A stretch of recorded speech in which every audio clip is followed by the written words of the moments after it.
चौपाल रे सब बड़ा बडेरा, सब बड़ा बडेरा वो जी, सब लोग लगाया वो जी, पादरिया ने समझा वो जी।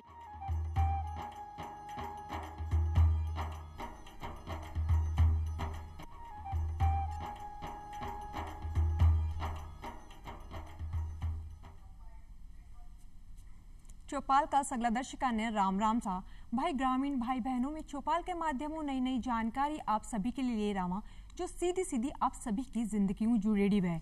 आज ही चौपाल में आप पेट के रोगों के बारे में मगे कारण और उपचार के बारे में बातचीत करशा। भाई आपने राजस्थान में कहावत भी है, पहलो सुख निरोगी काया, दूजो सुख है माया। अगर आपनो शरीर स्वस्थ है तो आपनो जीवन भी अच्छो जासी। पेट संबंधित रोगों की अगर आप बात करें तो आपने देखा हर आम व्यक्ति ने पेट संबंधित कोई न कोई समस्या जरूर है। आखिर पेट की बीमारियां काई हैं, आगे पीछे वो कारण काई हैं और आंखों उपचार की तरीका हुए इस विषय पर आज आप बातचीत करशा। और बातचीत करवा खातर आपने सागे पधारा है डॉक्टर दीपक शर्मा जी, जो कि पेट रोग विशेषज्ञ है। दीपक जी, वहाँ के चौपाल कार्यक्रम में आपको बहुत बहुत स्वागत है। आज आप पेट संबंधित रोगों की बात करें, आज आप देखा कि हर दूसरे व्यक्ति के मायने पेट संबंधित छोटी छोटी बड़ी कहीं ना कहीं बीमारियां आप देखने मिले हैं। तो आप सब पहले हमारे दर्शकों ने आप बताओ कि वो पेट रोग जो है वो काई है। अलकेश जी, पेट के रोगों को समझने के लिए सबसे पहले पेट होता क्या है ये अपन को एक बार पता होना चाहिए।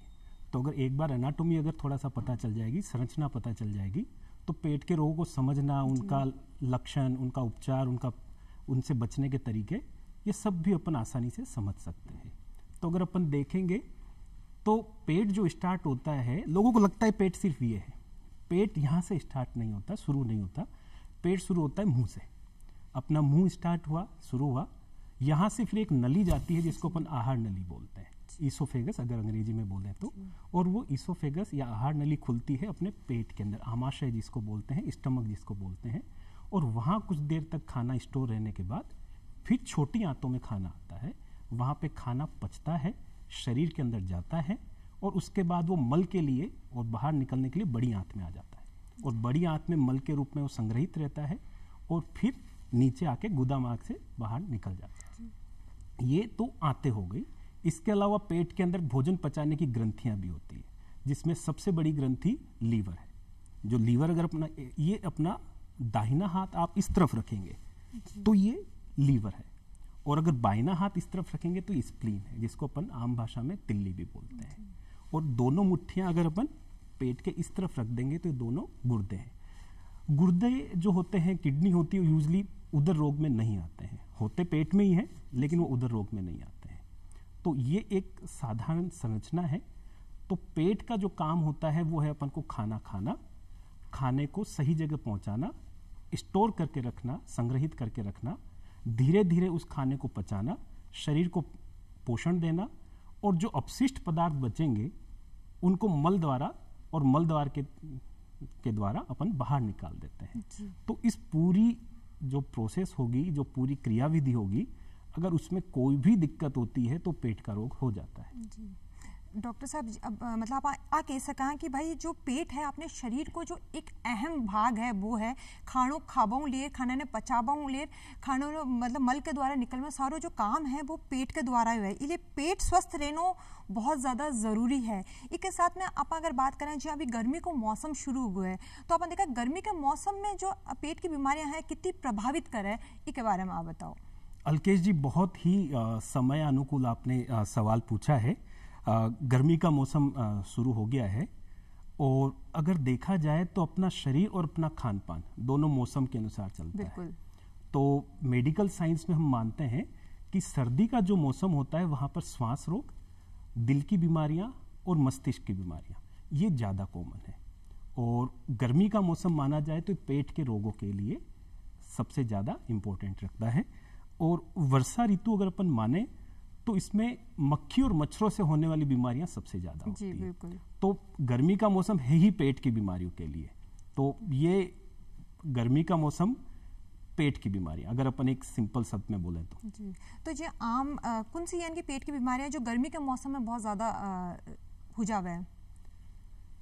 गर्मी के मौसम में अगर अपन सबसे बड़ी बड़ी बीमारियां अगर देखें तो 3 बीमारियां मैं बोलना चाहूँगा जो सबसे ज़्यादा प्रभावित भी करती है, और सभी उम्र के जो लोग होते हैं, चाहे बच्चा हो, चाहे किशोर हो, चाहे जवान हो, चाहे आदमी हो, चाहे औरत हो, चाहे बूढ़ा हो, वृद्ध पर्सन जो है, उनको भी ये प्रभावित करती है। तो 3 बीमारियां जो अपनी सबसे इम्पोर्टेंट है। तो पहली बीमारी तो है उल्टी दस्त की बीमारी, जिसको मेडिकल लैंग्वेज में हम बोलेंगे गैस्ट्रोएंटेराइटिस। और दूसरी बीमारी होती है पीलिया की बीमारी। पीलिया की बीमारी जिसको हम साइंटिफिकली बोलते हैं वायरल हेपेटाइटिस। पीलिया के और भी बहुत सारे कारण होते हैं, लेकिन एक सबसेट जो होता है, कुछ कारण जो होते हैं और मैक्सिमम जो कारण होते हैं वो इन्फेक्शन वाले होते हैं। तो एक ये दूसरी, और तीसरी बीमारी होती है जिसको अपन साधारण अगर भाषा में बोलें तो मोती झरा या टाइफाइड या पानी झरा जिसको बोलते हैं, या भाव की बीमारी बोलते हैं, और मेडिकल साइंस में हम बोलते हैं एंटेरिक फीवर या टाइफाइड फीवर। ये 3 बीमारियां हैं जो गर्मी की बड़ी विशेष बीमारियां हैं और बहुत सारे लोगों को प्रभावित करती है। तो डॉक्टर साहब, इनको कई कारण है कि सर्दी के मायने पेट से संबंधित रोग बहुत कम हुए, लेकिन गर्मी के मायने ये जो रोग आप बताए, 3 रोगों के बारे में आप बताए, ये ज्यादा हुए हैं। इसका अगर अपन देखें तो अपना खान पान बदल जाता है। सर्दी के अंदर अपना जो खान पान होता है यूजली जो होता है, सामान्यतः अपन गर्म चीज़ें खाना पसंद करते हैं। तो अपन गुनगुना पानी पीते हैं, बाहर भी अगर अपन निकले तो गर्म चीज़ें लेंगे। तो सर्दी में ज़्यादातर अपन जो लेते हैं वो लेते हैं, जैसे अपन बाहर गए तो गरम गरम मूंगफली ले ली, कचौरी निकल रही है गरम गरम ले ली। तो ज़्यादातर अपन क्या है, गरम चाय ले ली। बाहर निकलते तो घर में भी अपन गरम भोजन लेते हैं। तो ये मानते हैं कि जो भी गर्म भोजन होता है या गर्म पीने की चीज़ होती है उसमें यूजली इन्फेक्शन नहीं होते हैं। तो सर्दी के अंदर पेट की बीमारियां इसीलिए नहीं होती। और गर्मी में अगर आप देखेंगे तो अपनी सारी जो चीज़ें होगी वो सारी ठंडी होगी, और ठंडी चीज़ों के अंदर यूजली जो वायरस होते हैं, बैक्टीरिया होते हैं, वो मरते नहीं हैं, अपने शरीर में पहुंच जाते हैं और बीमारियां कर देते हैं। जैसे अपन देखें, बाहर निकलते हैं बच्चे कुल्फ़ी की जिद करेंगे, तो अपन को पता ही नहीं कि वो कुल्फ़ी किस चीज़ से बनी है। अगर वो इन्फेक्टेड है तो बच्चे को बीमारी हो जाएगी। बाहर आपने कोई जूस पी लिया और अगर गंदा था तो उससे बीमारी हो जाएगी। कचौरी सुबह की रखी हुई गरम अगर नहीं है और शाम को अपन ने खा ली, या फिर खाना अपन ने सुबह बना रखा है, जैसे चावल अपन ने बना लिए, सब्जी बना रखी है और शाम को जल्दबाजी में अपन ने खा लिया, तो भी अपने बीमारियां हो जाती हैं। डॉक्टर साहब, बहुत बढ़िया बात आप बताइए कि भाई सर्दी के महीने जो ये बीमारियां हैं, पेट से संबंधित जो रोग है, एक कम है, गर्मियों में ज्यादा है, क्योंकि सर्दी के महीने आप ताजा खानो खावा, गर्म चीजें खावा, गर्म चीजें, और ये टाइम आप कहीं फ्रिज में रखेड़ी चीजें खावा या ठंडी चीजें खावा। इसके साथ एक कारण शायद डॉक्टर साहब वो भी है कि आप घर के महीने एसी कूलर के महीने रहे और एकदम धूप के महीने निकल जावा, खटे न खटे वो भी कहीं कारण रहे बीमारियों को थोड़ा कम है। इसका कारण एसी के लिए, और वो मैं मानता हूँ कि श्वास रोग ज्यादा होते हैं। लेकिन गर्मी के अंदर क्या है कि अपन पानी खूब पीते हैं जी। तो अपन बाहर भी निकले, अपन को प्याव दिखी या कहीं पे भी अपन ने पानी पी लिया। और अपने राजस्थान में तो एक थोड़ी सी प्रथा है, अपन ओक करके पानी पीते हैं। तो अगर हाथ गंदे नहीं हुए, हाथ गंदे हुए अपने, और पानी अपन ने साफ भी पी लिया, तो भी बीमारी तो अपने शरीर में चली जाएगी। तो बाहर की चीज़ें अपन गर्मी के अंदर ठंडी लेना शुरू कर देते हैं, बर्फ़ की चीज़ें लेना। लोगों को लगता है, या फिर एक मिसकंसेप्शन जिसको मिथ बोलते हैं हम, कि बर्फ बड़ी साफ सुथरी होती है। बिल्कुल। तो हमारा मानना है कि बर्फ से गंदी चीज कोई होती ही नहीं है, अगर साफ सुथरी नहीं है तो। घर के फ्रिज में बनी हुई है, ताजा अच्छे आरओ के पानी से बनी हुई है, वो बर्फ बड़ी हेल्दी होती है। लेकिन बाहर की बर्फ का हैंडलिंग, उसको बनाने का तरीका, कौन सा पानी उसमें उपयोग में लिया है, और बर्फ में जितने भी वायरस होते हैं, बैक्टीरिया होते हैं, वो भी जम जाते हैं, वो मरते नहीं है। और जब बर्फ पिघलेगी, पानी बनेगा, तो वो सारे के सारे आपके पेट में ही पहुंचेंगे। तो एक बड़ा कारण ये बर्फ जो है और बाहर का पानी जो है और बाहर की ठंडी चीजें हैं, पेट के रोगों के लिए बहुत बहुत जिम्मेदार है। मुझे लगता है सबसे ज्यादा ही जिम्मेदार ये प्रदूषित खाना और पीना जो है, वो सबसे महत्वपूर्ण है जी। मतलब साफ सफाई को आपने जो है खास ध्यान रखने की जरूरत है गर्मी के टाइम में। डॉक्टर साहब, अभी आप जी बताए कि उल्टी दस्त की जो समस्या है वह बहुत ज्यादा गर्मी के टाइम में पेट बढ़ जाता है, तो कई कारण है उल्टी दस्त को इतना ज्यादा बढ़वा को? देखिए, अगर अपन देखें तो शरीर में 2 अपने अंग ऐसे हैं जो बाहर के पर्यावरण से जुड़े रहते हैं। एक तो श्वसन तंत्र हो गया, अपने इसको श्वास का तंत्र बोलते हैं। तो जितनी भी हवा है वो अपने नाक से फेफड़ों में जाएगी। तो अगर हवा में कोई प्रदूषण है, जैसे कोरोना वायरस अपन सब जानते हैं, अभी तो बड़ा फैला है, सबने बड़ी पीड़ा भी झेली है, और अब तो ये है कि बहुत सारे लोग तो मेडिकल लैंग्वेज भी सीख गए। तो जैसे अगर हवा में कोरोना वायरस हुआ तो सांस के द्वारा वो फेफड़ों में चले जाएगा और वहाँ जाके रोग कर देगा। बिल्कुल ऐसा ही है, बिल्कुल ऐसा ही पेट के रोगों के लिए है। पेट जो होता है वो खाना पीना इन दोनों का अनमुख है। तो अगर अपना खाना अच्छा नहीं हुआ, और अच्छे से मेरा मतलब quality is the important, not quantity. तो अगर वो प्रदूषित हुआ, अगर उसमें इन्फेक्शन हुआ है तो फिर वो उल्टी दस्त अपने हो जाते हैं। तो फिर उल्टी दस्त होंगे तो फिर मरीज को परेशानी भी होगी। बिल्कुल, और खासकर डॉक्टर साहब जो घर का छोटा टाबर है और जो घर का बड़ा बुजुर्ग है, वहाँ के लिए विशेष ध्यान रखने की ज़रूरत है। तो डॉक्टर साहब इनका कई उपाय आप करा कि जो ये उल्टी दस्त की जो समस्या गर्मी के टाइम बहुत ज़्यादा बढ़ जावे, एक व्यक्ति के शरीर में हुए ही नहीं, वो पहले हुई ये चीज़ को परहेज कर ले, तो इसके बारे में आप जानकारी दो। पेट की बीमारियों के लिए अगर मैं बोलूँ तो एक शब्द में बार बार बोलूँगा, सफाई, सफाई और सफाई। और अगर थोड़ा सा अंग्रेजी में बोलूँगा तो हाइजीन, हाइजीन और हाइजीन।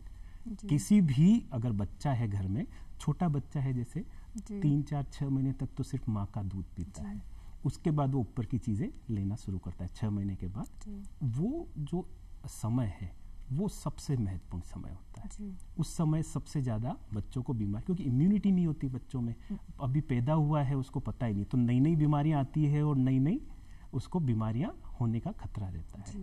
तो वहाँ से ही अपन अगर एक हाइजीन का ध्यान रखें, सफाई का ध्यान रखें, तो बच्चों में बीमारियां बड़ी कम हो जाती है। तो जैसे बच्चा है, अगर उसको दूध पिला रहे हैं तो दूध सुबह का गर्म कर, 2 घंटे हम मानते हैं कि अगर दूध गर्म किया है 2 घंटे तक वो सुरक्षित है, उसके बाद वो सुरक्षित नहीं है। 2 घंटे का नियम अगर अपन रख लें कि कोई भी चीज़ अपन ने बनाई है और 2 घंटे बाद वो ताज़ी नहीं रहती, तो अगर ये 2 घंटे का अगर अपन नियम देखें बच्चों के लिए भी, किसी भी चीज़ के लिए। और 3 चीज़ें बहुत इम्पोर्टेंट है कि आप खाना किन हाथों से बना रहे हो, खाना किस चीज़ से बना रहे हो, और खाना परोस किस बर्तन में रहो, परोसने वाले के हाथ साफ है या नहीं है, और खाना खाने वाले के हाथ साफ है या नहीं है। ये सारा जो एक चेन बनती है, अगर उस चेन में कहीं पे भी त्रुटि हो गई तो फिर पेट की बीमारियों को आपने आमंत्रण दे दिया। जी, मतलब डॉक्टर साहब आप कह सकें कि भाई दर्शक भाई बहनों, गर्मी के मायने अगर आपने पेट संबंधित बीमारी, खासकर उल्टी दस्त जैन की बीमारियों अगर बचना है तो आपने साफ सफाई को ध्यान रखना बहुत ज़रूरी है। इसके साथ में फ्रिज में रखी ठंडी बर्फ या कोई भी ठंडी चीज़ नहीं खानी है, खानों भी बहुत पुरानों नहीं खाना है, ताजो बनो खानों ही खाना है, अगर आपने अपने शरीर को ध्यान रखना और अपने पेट ने स्वस्थ रखना है। इसके साथ डॉक्टर साहब आप पीलिया की बात करा तो अभी आप बतायो भी है कि पीलिया की समस्या बहुत ज़्यादा बढ़े है गर्मी के टाइम में, तो इसके पीछे को कई कारण है। मैं वापस कोरोना वायरस का उदाहरण दूंगा क्योंकि लोग बड़े आसानी से समझ जाते हैं। जैसे कोरोना वायरस जो होता है रेस्पिरेटरी सिस्टम पे काम करता है, स्वास्थ्य तंत्र पे काम करता है, वैसे ही कुछ वायरस जो होते हैं, विषाणु जिसको अपन हिंदी में बोलते हैं, वो लीवर पे काम करते हैं। तो ऐसे अगर सबसे जो कॉमन जो बोलेंगे तो 5 तरह के अपने विषाणु हम बोलते हैं, या 5 तरह का जो पीलिया है, इन्फेक्शियस जो हम बोलते हैं, hepatitis A, B, hepatitis C, hepatitis D और हेपेटाइटिस ई। इसके अलावा भी और भी संक्रामक हेपेटाइटिस या लीवर की बीमारियां होती है, लेकिन ये 5 सबसे कॉमन है जिनसे अपन को थोड़ा सा नुकसान होने की संभावना रहती है। तो जिसमें हेपेटाइटिस ए जो सबसे पहला वाला है, हेपेटाइटिस ए, और हेपेटाइटिस ई सबसे लास्ट वाला, ये दोनों हैं अपने जो भोजन और पानी से फैलते हैं, जिसको हम बोलते हैं वाटरबोर्न या फिर ओरोफिकल रूट से जो चीज़ें फैलती है, इनको हम बोलते हैं। हेपेटाइटिस बी, हेपेटाइटिस सी और हेपेटाइटिस डी, ये शारीरिक द्रव्य जो होते हैं, जैसे अपना खून हो गया, वीर्य हो गया और लार हो गई, इनसे फैलते हैं। तो मुझे लगता है कि गर्मी के अंदर अपन को हेपेटाइटिस ए और हेपेटाइटिस ई, इन दोनों पे विशेष थोड़ा सा कंसंट्रेट करना चाहिए। जी, तो डॉक्टर साहब जी अगर कोई व्यक्ति ने पीलिया की समस्या हो गई है तो बिका लक्षण काई है कि ठा पड़े कि हाँ पीलियो हो गया है? पेट की ज़्यादातर बीमारियां जो होती है उनके लगभग लक्षण एक जैसे ही होते हैं। तो पेट की बीमारी हुई तो पेट में दर्द हो सकता है, उल्टी हो सकती है, दस्त हो सकते हैं। तो कोई भी विषाणु से होने वाली बीमारी जो वायरस बोर्न बीमारी होती है या बैक्टीरिया होती है, तो वो उल्टी दस्त तो कर ही सकती है। लेकिन लीवर की जो बीमारी होती है उसमें 2-3 लक्षण और एक्स्ट्रा आ जाते हैं अपने। तो जैसे अपने को भूख नहीं लगना, जैसे अपने इन्फेक्शन हो गया हेपेटाइटिस ए का या ई का, कैसे भी अपने खाना पीना अपना प्रदूषित हो गया तो अपने इन्फेक्शन शरीर में पहुंच गया। कोई भी इन्फेक्शन पहले दिन से ही यूजली काम करना शुरू नहीं करता, वो पहले वहाँ पे जाके बैठ जाता है, फिर वहाँ पे ग्रो करेगा, फिर ग्रो करके एक क्रिटिकल लेवल पे पहुंचेगा, फिर अपना शरीर में जहर फैलाना शुरू करेगा। तो इस ड्यूरेशन के अंदर आपको 10-15 दिन लग जाते हैं।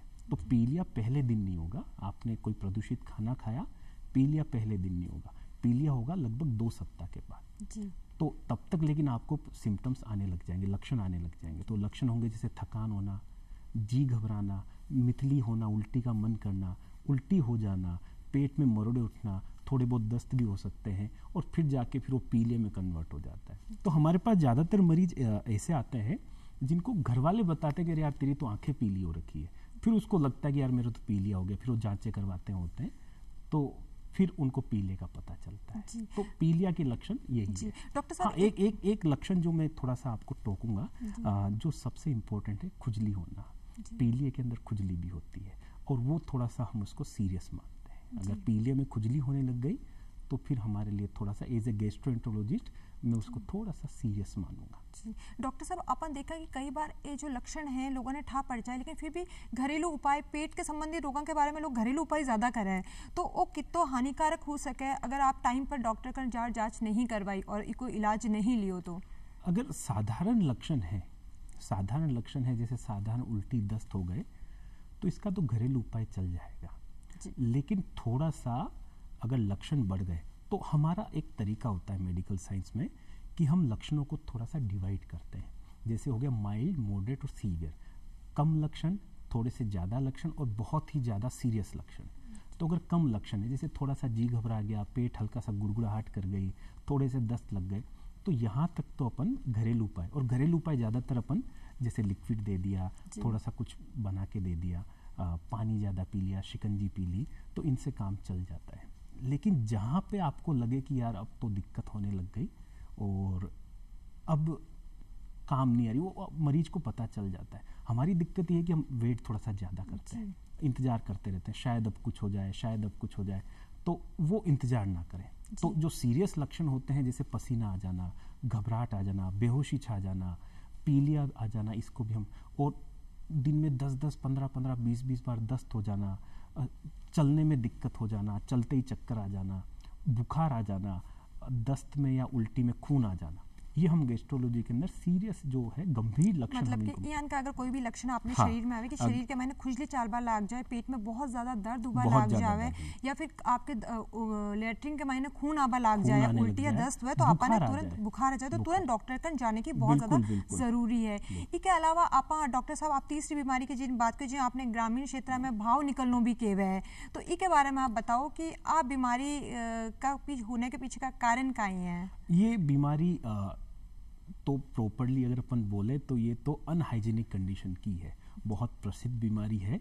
और गांव में तो ये है कि अगर कोई बीमारी ठीक नहीं हो रही तो वो तो मानते हैं कि मोती जरा हो गया, पानी जरा हो गया, या फिर हम साइंटिफिक लैंग्वेज में इसको फिर एंटेरिक फीवर बोलते हैं। तो एक बैक्टीरिया होता है जो ये दिक्कत करता है, तो वो भी खाने पीने के साथ ही जाता है। और वो कारण तो पेट की बीमारियों के तो कारण तो वही है। आपने अब क्या है कि आपने प्रदूषित खाना खा लिया, दूषित खाना खा लिया, उसमें कौन सा बैक्टीरिया बैठा हुआ है, कौन सा वायरस बैठा हुआ है, अपन को पता नहीं होता। उस टाइम जो बैक्टीरिया हुआ, जो वायरस हुआ, वो बीमारी अपने हो गई। तो फिर एंटेरिक फीवर भी ऐसा ही है। एक इसकी थोड़ा सा जो इस बीमारी को जो अलग लक्षण जो मैं बोलूँगा, जो इन दोनों बीमारियों से, जैसे पीलिया की बीमारी है और जो उल्टी दस्त की बीमारी है, इससे थोड़ा सा अलग एक लक्षण होता है जो हम एंटेरिक फीवर का मानते हैं, बुखार। अगर बुखार आने लग गया है और बुखार पैरास्टामोल की गोली ली, यूजली अपन यही करते हैं, और पैरास्टामोल की गोली से उतर गया, लेकिन धीरे धीरे बुखार बढ़ता गया। जैसे आज कम था, कल और ज़्यादा हो गया, परसों और ज़्यादा हो गया, फिर उसके दिन और हो गया, और शरीर की हालत खराब होती गई, उल्टियाँ होने लग गई, मरीज को चलने में दिक्कत होने लग गई। तो बुखार वाला जो लक्षण है, मैं मानता हूँ कि एंटेरिक फीवर या मोती जरा का बड़ा एक इम्पोर्टेंट जो है, महत्वपूर्ण जो है, एक परिचायक है। जी डॉक्टर साहब, गर्भवती महिलाओं ने भी मौसम में कोई बीमारी हुआ को खतरो रेवे? गर्भवती महिलाओं के लिए तो हमारी सबसे ज्यादा जिम्मेदारी है। गर्भवती महिला जो होती है उसमें अपन को दोनों का ध्यान रखना पड़ेगा। उसमें अपन को बच्चे का भी ध्यान रखना पड़ेगा और माँ का भी ध्यान रखना पड़ेगा। तो और इसमें इलाज करने में फिर थोड़ी सी परेशानी हो जाती है हमें। जितनी भी गर्भवती महिला होती है तो क्या बच्चा बड़ा सेंसिटिव होता है, बिल्कुल। तो हम क्या कि ज़्यादा जांचें भी नहीं कर सकते। तो क्या हुआ, जैसे एक्सरे की ज़रूरत पड़ी हम नहीं कर पाएंगे, सीटी स्कैन की ज़रूरत पड़ी तो हम नहीं कर पाएंगे। और दूसरा है कि हमारे हाथ भी रुक जाते हैं क्योंकि हम दवाइयाँ भी हमें उसी अनुसार देनी पड़ती है कि बच्चे पे दुष्प्रभाव नहीं पड़े। तो गर्भवती महिलाओं में बीमारी हो गई, उसका पता लगाना भी थोड़ा सा मुश्किल हो जाता है और उसका इलाज भी थोड़ा सा डिफिकल्ट हो जाता है क्योंकि हमें बच्चे का भी सोचना पड़ता है। और बीमारी हो गई, माँ के थोड़ा सा फर्क पड़ गया तो फिर बच्चे का थोड़ा सा दिक्कत होती है क्योंकि बच्चा ग्रो कर रहा होता है तो उस तक पोषण नहीं पहुँचेंगे तो बच्चा छोटा रह जाएगा। हो सकता है बच्चा अंदर ही उसकी मृत्यु भी हो जाए और हो सकता है समय से पहले भी हो जाए। तो समय से पहले हो गया तो भी उसके लिए परेशानियाँ, अंदर रहा तब भी परेशानियाँ। तो गर्भवती महिलाओं के लिए तो हमें बहुत ही ध्यान रखना है। और पेट की बीमारी के अंदर एक बीमारी जो है वो सबसे महत्वपूर्ण बीमारी जो मैं गर्भवती महिलाओं के लिए बोलना चाहूँगा, हेपेटाइटिस ई की बीमारी जिसको अपन पीलिया बोलते हैं। ये तो गर्भवती महिलाओं के लिए बड़ी स्पेसिफिक बीमारी है और ये महत्वपूर्ण इसलिए है कि इसमें जो मृत्यु दर है महिलाओं के अंदर, गर्भवती महिलाओं में बहुत ज़्यादा है। कारण नहीं पता लेकिन बड़ी गंभीर ये बीमारी। लेकिन डॉक्टर साहब जी अभी बीमारी के लक्षण की अगर आप बताओ तो गर्भवती महिला के शरीर में भी बहुत सारे बदलाव आवे हैं जब गर्भ धारण कर लेवे, तो क्या ठा पड़े कि बिना क्या नाम है पीलिया की बीमारी होगी? कहीं लक्षण है गर्भवती महिला तो दिख जाता है, पीलिया तो दिख जाएगा। और यूजली जो गर्भवती महिला का जो पीलिया होता है जो बिना किसी इन्फेक्शन के होता है, बिना किसी, जिसको अपन बोलते हैं जो गर्भवती या गर्भाशय गर्भकाल की जो लीवर की बीमारियां होती है वो ज़्यादातर छठे महीने के बाद शुरू होती है जिसको थर्ड ट्राइमेस्टर बोलते हैं। तो नॉर्मल जो गर्भकाल से होने वाली लीवर की बीमारियां वो छठे महीने के बाद, थर्ड ट्राइमेस्टर के बाद। और जो इन्फेक्शन वाली जो बीमारियां होगी वो तो कभी भी हो सकती है। तो डॉक्टर साहब जी गर्भवती महिला ने विशेष रूप से ध्यान रखना चाहिए कि बिन पीलिया जन की गंभीर बीमारी जो है हुए ही नहीं।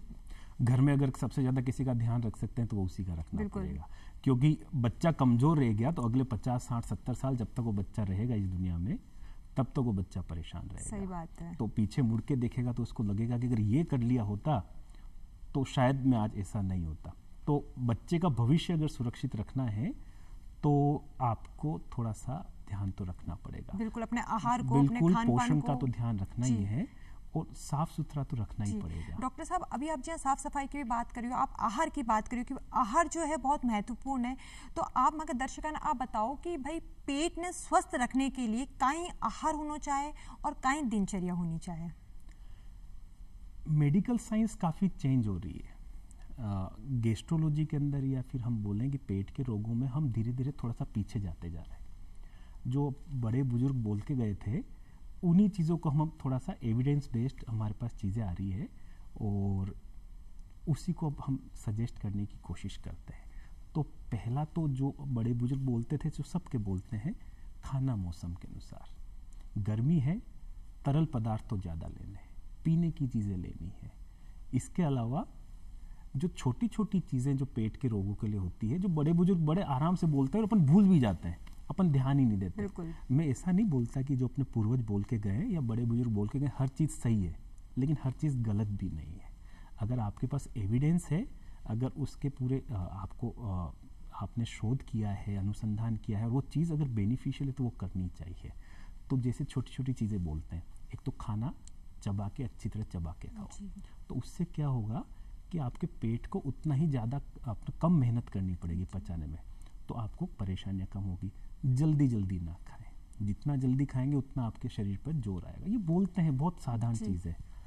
इसके बाद जो बोलते हैं वो कि भूख से एक रोटी कम खाओ। शरीर को अगर अपन पेट को देखें तो खाना पचाने के लिए उसको मूवमेंट की ज़रूरत पड़ती है, तो मूवमेंट होने के लिए फिर आपको जगह की ज़रूरत पड़ती है। और एक और चीज़ बोलते हैं कि खाना खाते ही ढेर सारा पानी ना पिए, तो वो भी ना करें। ये वही चीज़ें हैं जो बड़े बुजुर्ग बोल के गए, मानते नहीं अपन। उसके बाद एक और बोलते हैं कि खाना खाते ही सोना नहीं है, जी तो वो भी अपन को नहीं बिल्कुल करना। डॉक्टर साहब बहुत सही बात आप बताइए कि है ना खानों खाने के बाद में कम से कम 40 मिनट की जो वॉक है वह करनी बहुत ज़रूरी है। डॉक्टर साहब बहुत बढ़िया बात आप बताइए कि भाई अगर आपने अपने पेट ने स्वस्थ रखना है तो आपने खान पान को विशेष रूप से ध्यान रखना पड़सी। गर्मियों के मौसम में आपने तरल पदार्थ खाने की बहुत ज़रूरी है और ताज़ा खाने की ज़रूरत है। साथ ही जो भी मौसमी फल फ्रूट सब्जियाँ आवे वे खाने की बहुत ज़्यादा ज़रूरी है। डॉक्टर साहब आप वहाँ के चौपाल कार्यक्रम में पधारे और इतनी बढ़िया पेट रोगों के बारे में वहाँ के दर्शकों ने जानकारी दी, आपको बहुत बहुत धन्यवाद। दर्शक भाई बहनों, आज ये चौपाल में बस इतना ही। फिर मिलशा एक नई चौपाल में एक नए विषय के साथ। तब तक के लिए राम राम सा।